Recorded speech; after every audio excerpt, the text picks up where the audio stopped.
Clayton Kershaw makes the comment about being second fiddle and blah, blah, blah. And Freddie says he doesn't want closure. Why would you want to close the book on all this stuff? Here's the reality of the situation. Freddie Freeman's hitting over 300. He's playing great baseball. I don't fucking care. Now all this stuff is coming out about his agent, and who knows what the truth is. Dylan Hernandez wrote a really great article this morning in the LA Times, and I think that's the best take on it. So I'm just going to basically echo what he says. Freddie Freeman, I think, knew he could have stayed in Atlanta. I think he knew about the offer. He knew, or he could have reached out to Anthopoulos. Hernandez, he cites Jared Weaver when he signed that big under market value extension with the Angels. It was because he wanted to stay an Angel. He didn't want to leave. So he took an under market value deal, and he went against his agent and basically negotiated with the GM himself. Freddie could have done that. He could have reached out to Anthopoulos and been like, hey, let's try to go this way. But he wanted that extra year. And Freddie didn't want to come out and be like, yeah, I went for the bag. I chose the bag over Atlanta. But that's what he did. So he wants to have it both ways, where he's still the sweetheart of Atlanta sports, the city at large, and he gets to go home and play for the Dodgers and make more money. Can't have it both ways.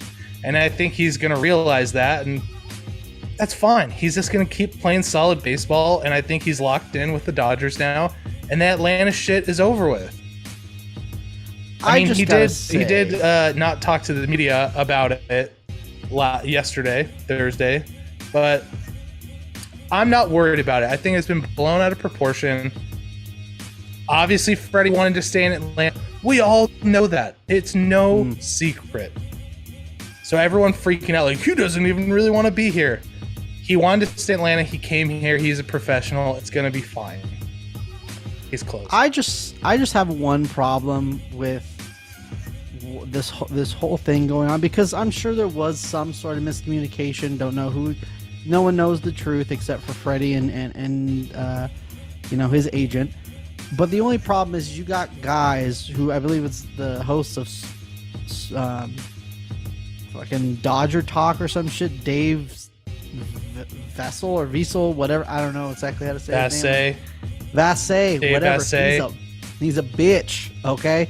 Like, to be like, oh my god, that seems like it's He's a much. bitch. Like, no, he's being a little bit of a bit. That seems like too much. Well, obviously, the guy's probably not getting any genuine love in his life. Sometimes when you get a lot of love, you get overcome with emotions, and you're like, oh man, I'm really sad. But I'm not sad, but you're just like overcome with emotions.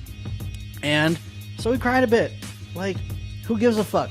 So to be like, oh my god, I'm not even gonna say anything. This is just so much. You sound like a jealous bitch right now. Is what you sound like. So fuck that guy. You can quote me on that. Yeah, that's true.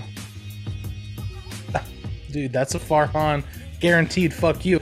Well, the other thing too is, think about it this way. Dude, if Clayton Kershaw would have walked this year, and I know we don't play the Rangers, but let's say the Rangers came back to Dodger Stadium, you don't think it would have been the same thing? Right. Maybe even worse? That's why I couldn't come on. And no one in that. Texas would have been like, I don't really know. And me too. That's why I'm so surprised of anyone. And I think in the article it does reference that. But it's like, dude, Kershaw, he'll never know. Until he leaves and then comes back, he'll never know what it's like. So he should probably shut the fuck up. And also, as the leader, the undisputed leader of this team, Clayton Kershaw, dude, he shouldn't be saying that shit out into the media. No. And I don't think he handled it right. And I think he knows that. And him and Freddie apparently talked about it. But Freddie has done nothing but give us what we knew we were going to get. Right. He's batting high average. He has decent power. Yeah, he's doing exactly what we're paying him to do. So now, some Dodgers Twitter I've seen have just been like, yeah, like, we need to send him back to Atlanta. Oh, who's going to play first base?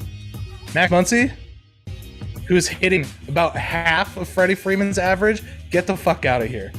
Not happening. Right.